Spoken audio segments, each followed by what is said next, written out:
First of all, we believe there is a need for more unified and coherent messaging from Kabul in favor of peace and reconciliation with Taliban. Negative statements about Pakistan emanating from Afghanistan tend to impede the constructive bilateral engagement. Pakistan as a policy has continued to show maximum restraint in responding to these negative remarks, but I hope the meeting will discuss ways and means of dealing with it. Some vested interests, of course, have tried to create an impression as if Pakistan totally controls the Taliban and we can somehow bring them to the table and sign the deal that everybody wants them to sign. Such an impression, of course, breeds unrealistic expectations from Pakistan, and therefore the mistrust between the two countries also depends on restoring this trust so that the efforts for peace and stability can be facilitated.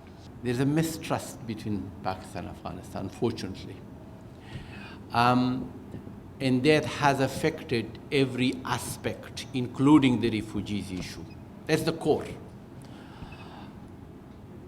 And we need to overcome this. And this is what Sardar Sahib said. There's peace and stability in Afghanistan is in the best interest of Pakistan, and we believe that it is.